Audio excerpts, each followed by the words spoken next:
Hi and welcome to another 9th Age battle report. First off, I want to tell you that I made a bit of a mess recording and taking photos of this game. I brought the wrong memory card for the video camera, so there was not enough space to record the whole game, and I didn't notice this until the recording had stopped for a while, so there are some pictures missing in the middle of the game. Anyway, if it's too bad to watch, there's always the option to watch something else. So the game was between me and Marcus from my local gaming club. I brought my Dread Elves and he brought his Ogres. I recently decided to go to a tournament, the Swedish Masters, or Swedish Open Masters it's called this year. It's coming up in a couple of weeks, so I'm a bit stressed about getting some practice and trying out a good and a fun list to play. And with only 3 games played so far in the 9th Age, I feel a bit lost on what to take. Going back to my last game, I liked the style of the army with the 2 relatively big blocks, the altar and heavy magic, and with the rest of the army made up by fast and shooty chaff. Going back to earlier tournament experience though, I've promised myself several times never again to lose my characters and their bunker to a panic test at the start of a game. So because of this, I needed to rely on immune to psychology, which leaves me with the only choice to take the tower guards instead of the executioners. And I, together with the banner of murder, it makes them a pretty viable choice, I think.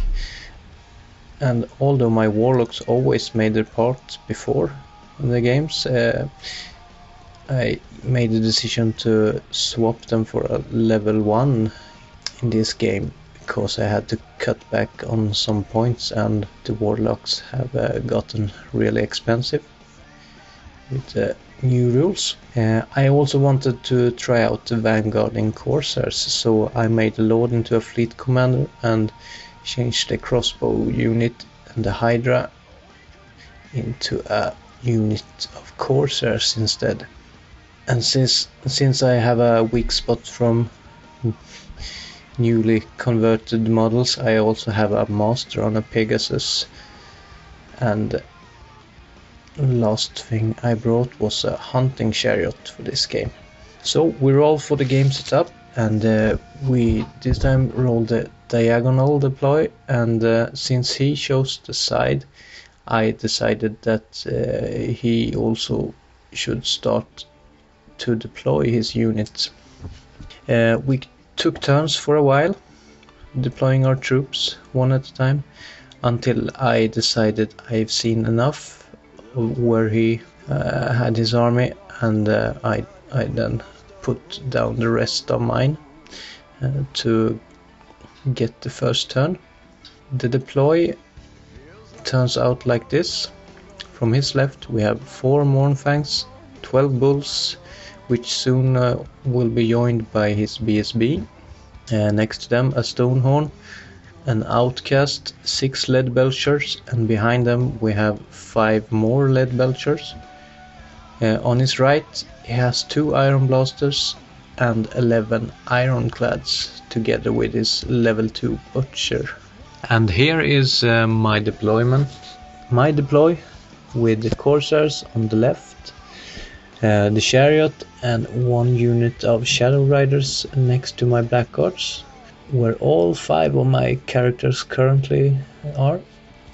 Further to the right we have my other 2 units of Shadow Riders, and for spells he's level 2, got plus toughness spell and the magic missile one, while I got from the Path of Shadow I got the Orb of Blackness, Chariot of Mist, the Withering and Pit of Shades, and I chose Wild Form for my level 1. My plan going into the game is to go for the left flank and kill the cannons and the ironclads pretty quickly, and then hold off the rest of his army with the blackguards. So, Dread Elves turn 1. I move up the left and move forward in the middle, and I give hard cover to everyone close to the altar. My Corsairs have already vanguarded up, so already in turn 1 they are practically in my opponent's deploy. In my magic phase I get Withering off on one of his Iron Blasters, which takes it down to toughness 4. And next he dispels Pit of Shades. Over to the shooting phase, where I easily pick off the Iron Blaster and get some wounds in here and there, nothing more. So, Ogre's turn 1. He moves up his Stonehorn very aggressively and moves his Mournfangs around the impossible terrain, and I think they are aiming for the rear of my army. His right flank turns towards my Corsairs. He gets nothing through in the magic phase, and I think his shooting only kills about 1 shade or something, so just getting ready for me to advance some more. So in the Dread Elves turn 2 I start to get too optimistic, so I, after too little thinking, decides to charge my altar and all my Shadow Riders into the usiness of the Ironclads. All my riders make the charge, but my altar, that needed an 8 on the Swift Stride roll, didn't get it, so they fail the charge. Even though the odds might have been on my side to get all the charges I wanted in, and had I made it I should have gotten rid of the Ironclads, but the consequences of failure here was a bit too risky. So in hindsight I probably would have fought it over one more time, but now my altar is stuck in the way of my blackguards, and my Shadow Riders will have a hard time breaking the Ironclads and surviving in the process. And also attacking with the Shadow Riders in the front was a brain fart move from my side, because they are obviously going to get smacked down to a man, but nevertheless I did it. So in the moment phase, my blackguards reform to horde formation and move into the woods.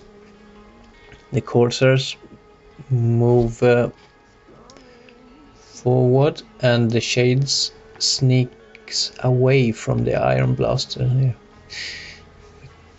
I didn't want him to get an easy charge on them there. Just my magic does nothing this turn, and shooting puts a wound on the outcast or something like that, so not much there either. In combat my riders lose about 7 of their number, but they still win combat, much due to the blessing from the altar, who gave one of the units at least 1 extra attack. So my Shadow Riders win, but he's still steadfast and passes the break test, but then he fails the reform, so could wish it would have been the other way around, but it wasn't. So Ogre Kahns turn 2. In his turn he charges into Lead Belchers and Outcast into my riders that are in combat with the Ironclads.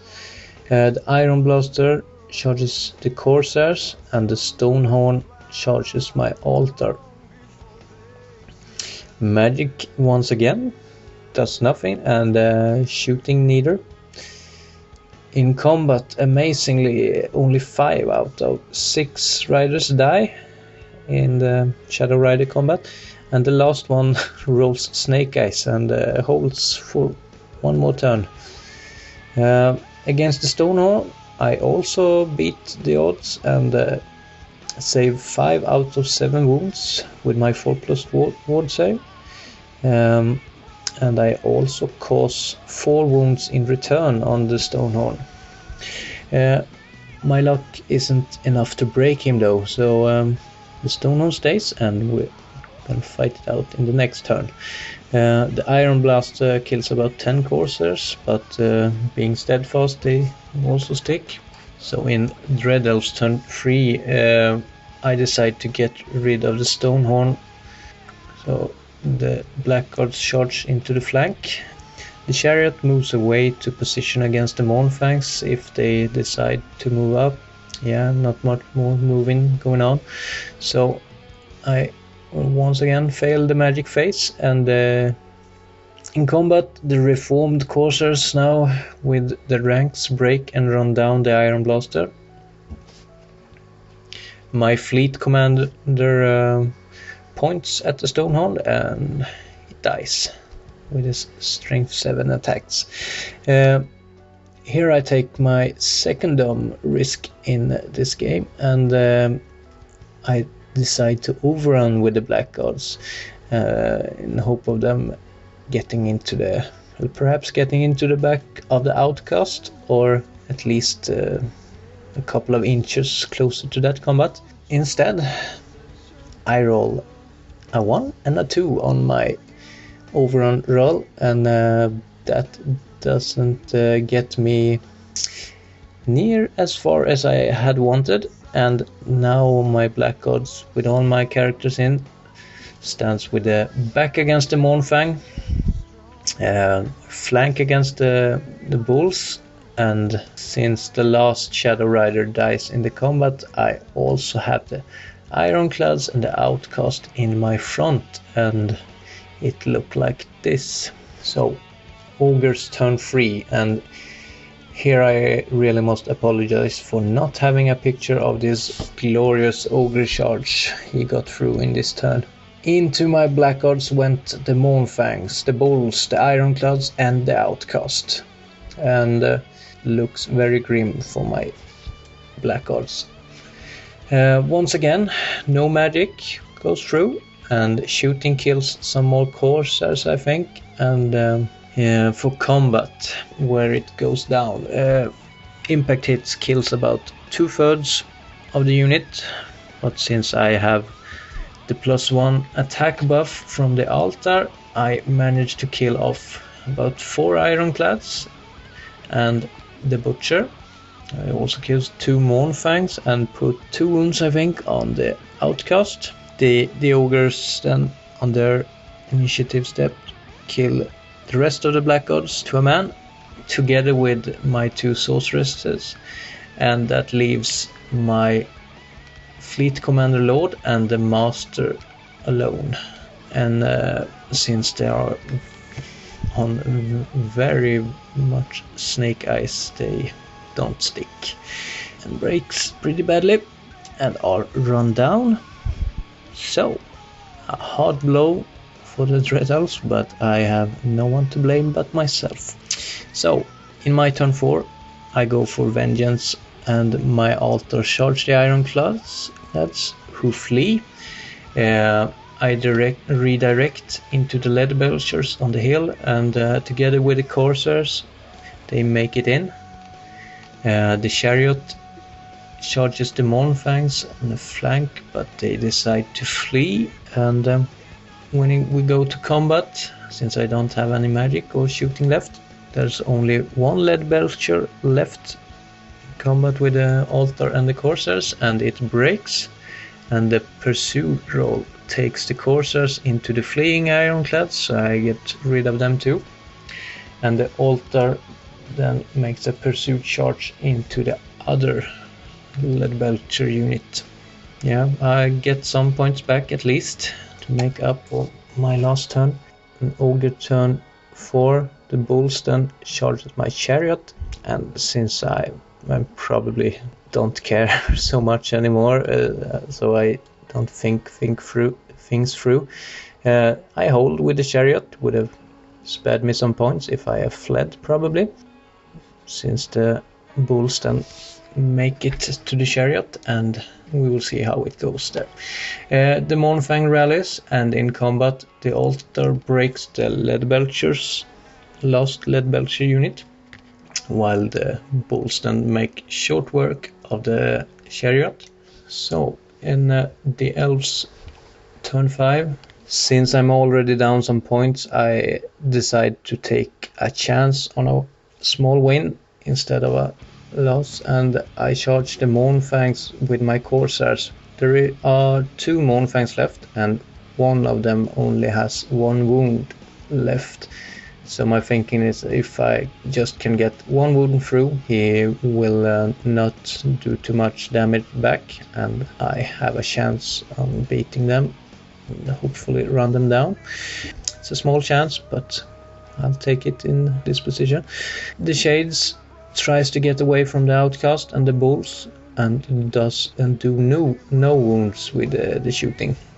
My Corsairs do not manage to get any wound through in combat, even though they had the +1 attack buff from the altar, and instead the Mournfang messes them up pretty badly and then runs them down. So Corsairs are gone too. Not much more going on. The altar is facing the wrong way in the last turn, and my Shades tries to get away, but in the ogre's last turn they catch them and destroys them with a medium long charge, and that ends the game and makes it a comfortable win for the ogres. So some thoughts about this game. As so often is the case with me, I've learned I am too eager to go for the chancy game-breaking move, and do not heed the risks if it is a failure. It had great potential for making it an easy game for me, but when it doesn't go my way, it's almost the other way around, and this time it put me in a very shitty place, so I feel that my concern for improvement on my playing should be to practice patience and don't go for the first opportunity while it's, and think the risks over a bit more. So if I think about my army, I feel that there is some need for improvement, that it's far from optimized in this game. I'm thinking that I, against most armies, have more use for some other magic path, say on my level 1, say metal for example. I am also not certain of how I feel about the throwing weapons still on my Corsairs. I really don't think they are worth the points, since they usually only get to use them about 1 or 2 times per game, and they make the Corsairs pretty expensive. What I do like about them is the Vanguard. I think that gives some exciting opportunities. I don't know about how good they are compared to other choices I can make for the core as Blood Maidens and such, but I really like the idea of having a big block of decent warriors with vanguards who can threaten the opponent in turn 2 already. So too bad that I probably won't have the opportunity to play more games before I'm going into the tournament that's coming up. One change I know at the moment I have to do is to drop the chariot and probably exchange it for more shades or something. I think the scout option is a very good tool and to put pressure on the enemy, so perhaps some more shades would do the trick. So my plan now is that when I made my list clear and submitted it to the organizers of the tournament, I will make a video and go through my thinking and my army list.